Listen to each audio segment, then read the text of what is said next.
Hello, geometry students. Mr. Zacek back, better than ever, here with you. We are in review 4, overlapping triangles.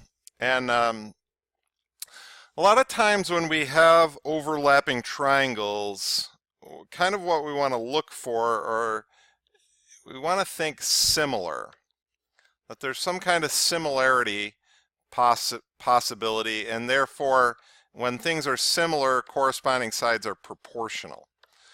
So if we look at this question from June 2016, it gives us this triangle MRO, and it says with trapezoid PTRO. And so the importance of the trapezoid is, in a trapezoid, you have opposite sides, one pair of opposite sides is parallel. So what that tells us then is, like, these angles here are corresponding. So if we take this small triangle on the top, PMT, we see that, and then we take the larger triangle of OMR, what we should see is that this angle here is congruent to this angle, and then angle M by the reflexive property. And so the triangles are similar by angle. So in this, when we have 2, and we know this side is 9, and if we add 2 and 4 together, that would give us the whole length over here, which is 6, and we're trying to find the length of TR. Well, TR is this piece over here, but what if we found MT? Well, if we found MT, we could subtract that from 9 to get TR. So if we set up our proportion, they're similar, therefore proportional. 2 and x, 2 corresponds to 6, and x corresponds to 9. So our cross product property gives us 6x equals 18. We divide by 6, and x equals 3. So again, x isn't what we're looking for. This is 3. We're looking to find TR, and if MT is 3, then TR needs to be 6. Okay? So that's one way of approaching this. The other way of approaching it is something called the Side-Splitter Theorem. And you could do that in here. The algebra is a little bit different, but basically what the Side-Splitter Theorem says is, when you have that parallel side, that if these are your lengths, that A over B equals C over D. So there's the proportion that's created. That's called the Side-Splitter Theorem. So you have, sometimes that works and sometimes the Side-Splitter Theorem doesn't work. So that's why just kind of redrawing the overlapping triangles might be a helpful way for you to approach that one. Okay, so we got one more here.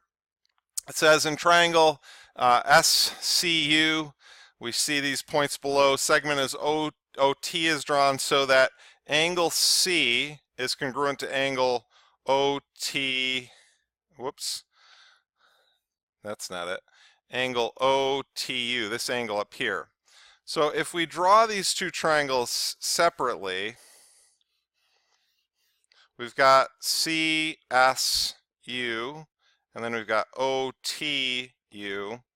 And what we want to see here is that angle C, angle T, the other part we want to realize is that the angle U is the same for both of them.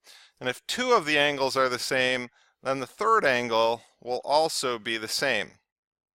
So now we know that TU is 4, OU is 5, and then OC is 7. So if we look over here, OU, if we add those two together, we get 12. So this side would be 12. And what is the length of ST? Well, what if we found SU? So SU over here is this whole side. I'm going to call that X. And we know that TU is 4. So we could subtract 4 from X, and that would give us ST. So the proportional, now I like drawing it with the angle markings on here because what it does is it helps you to see which sides correspond. So I'm going to take one triangle, I'm going to put that on the top. Now, do you see how 12 is between the 1 marking and the 2 markings? Over here, the 1 and the 2 is 4. So 12 needs to correspond with 4. And then our x, that's the 3 and the 2. 3 markings here, 2 markings. 3 and 2, that's 5. So the x is going to correspond to the 5. So that's one of the more common errors. People don't match up correctly the corresponding sides. And as I just demonstrated, if we can mark the angles properly, then that will help us match up the corresponding sides. So we cross multiply, we get 4x equals 60, so x is 15. Now again, that's not the length we're looking for, but if we subtract 4 from that, we get that ST is 11. Okay, and we want to be careful because 15 obviously is an answer. So there's some kind of details to pay attention to, but the big idea here is overlapping triangles very often is going to give us similar triangles, and we can create a proportion. And then keep the side-splitter theorem in mind. That's kind of a special case of a proportion that we may be able to use with that. Okay, I'll see you back here soon.